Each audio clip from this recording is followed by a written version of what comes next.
Hi, it's Sonali Ray. Welcome back to my channel. I wanted to expose you all. Well, first of all, if you're new here, welcome. My name is Sonali Ray. I've been a sailor for probably like 16 years in my life, but the last 11, almost 12 years has been with a corporation called Military Sea Lift Command. If you've been following me at all, you know that it's flawed. Most companies are, right? Anyway, I received a letter, I'm sorry, an email a few days ago because I have some things going on, right? Specifically, EEO process, but we talked about this, and if we didn't, we will. I just want to get you up to snuff about what's going on right here, right now. Today's October 24th, 2023. And a few days ago, I say last Friday, I received an email from the command requesting an extension for an ongoing retaliation case. Yes, it happens. So I asked specifically what the extension would be for, like, what do you need an extension for? Don't worry about this wig, but what do you need an extension for? And they gave me some sort of very generic reason why they would require an extension. Now, granted, if they're asking you for an extension, ooh, that means that they're unprepared. It could mean a lot of things, to be frank. But I have been dealing with them back and forth for months at this point, and I don't think that an extension is warranted or necessary. Neither do I believe that I am required to overextend the process, if that makes sense. Only because when I request extensions, they're usually not granted. The attorneys over there generally are unwilling and unwavering, and they try to come for your neck. So I didn't see a reason. So I told them, my response to that email was, well, I want to make sure that my case has been and will be handled appropriately. My answer to your extension request is a no. Clear, right? So yesterday on the 23rd, I got an email at 0635. And it said, can we have a phone conversation regarding this matter? I thought no means no. So I didn't respond until today, and I sent an email. I said, well, if I did contact you or we did have a correspondence, I'm open to it only if am able to record it. And he sent me an email back saying he's comfortable with recording. So here we are. I am about to contact him. Hopefully he doesn't answer because I don't feel like talking about this shit today. But I'm recording this because I told you guys I'm gonna be transparent, and transparent I am. We're gonna do this together. All right, so here it goes.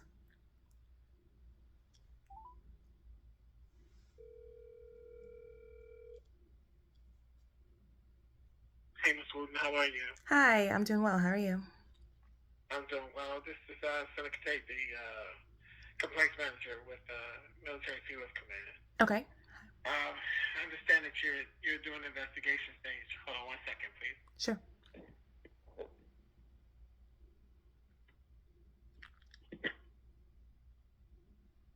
Ms. Wooten? Yes. Yeah, I just wanted to let you know that I understand that you've been going through this for quite some time. Um, and your investigation is near completion. So I understand that you don't want to agree to an extension. I just want to let you know what's going to happen from this point on. Okay. So today is the 180th day of your investigation. Mm-hmm. On the 180th day, you're supposed to have your report of investigation to you unless an extension is granted. Right. If an extension is not granted, RAC now has to issue a letter. It's called a 108G letter.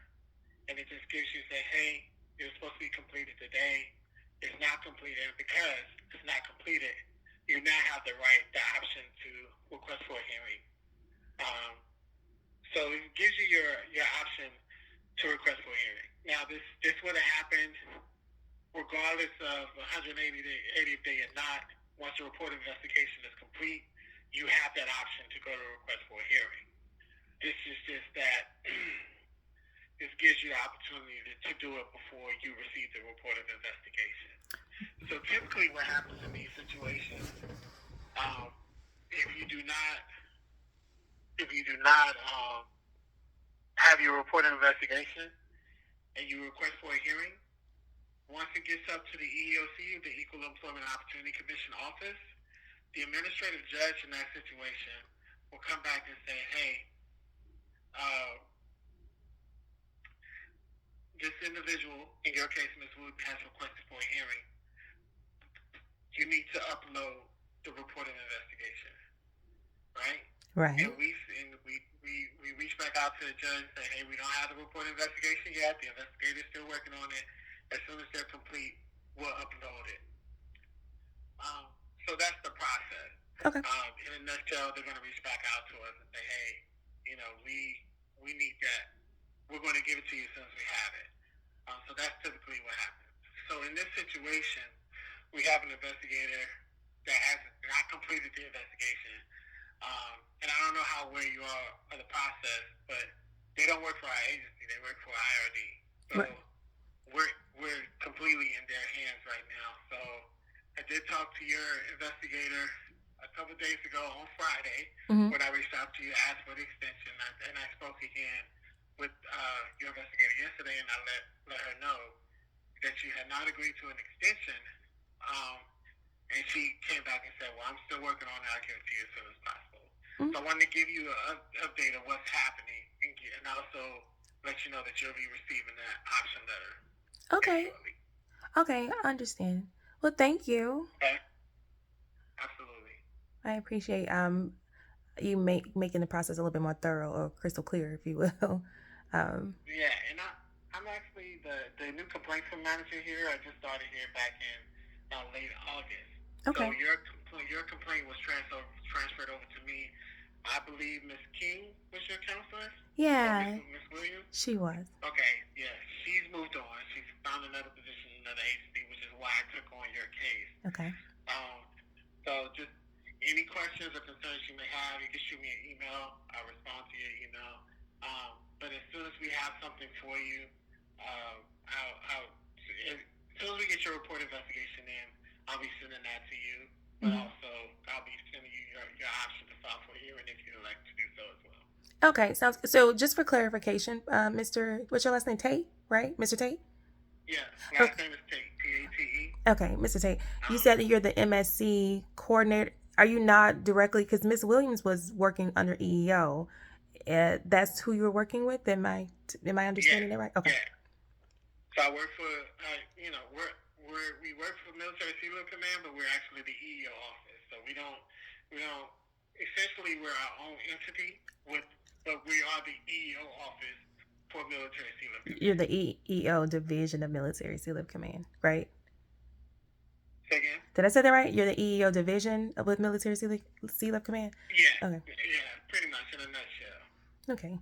Well, yeah, I knew that Miss Williams had departed, and I was kind of, I guess, anticipating the new person that was going to be transferred to, and I assume you are that. But yeah, I understand the process. Thank you, and I guess I'll stand by for. Are you sending it via email, or are you just going to send it via mail?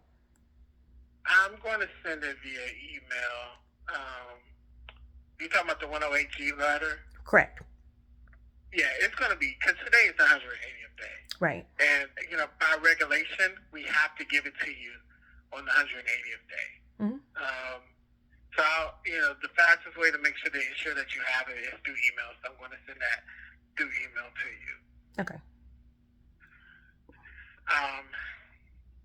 In a nutshell, that's what it is.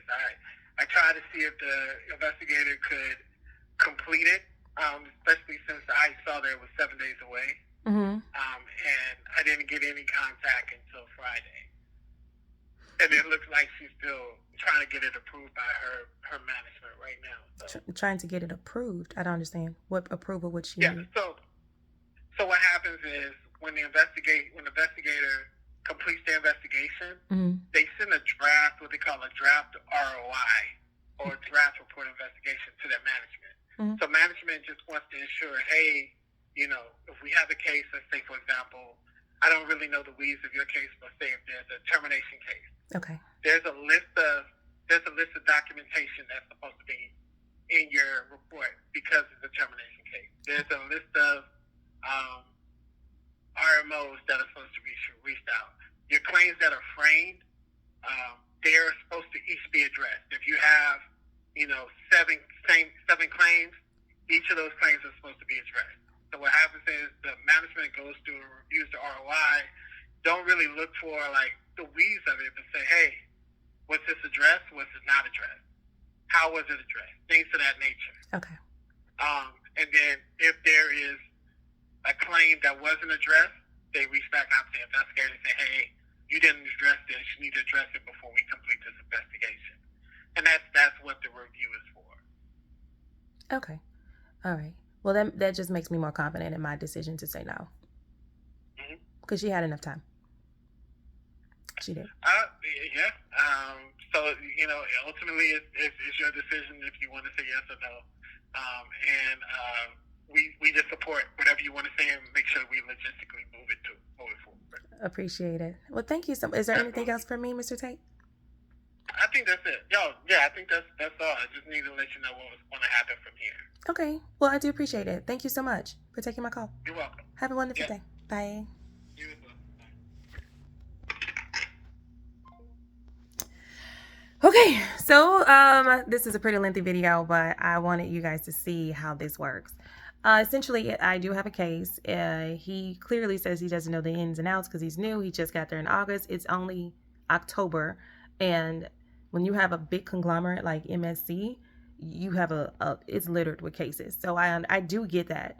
I have worked with that IRI investigator before, and it's nothing personal. This is all business. It's all business.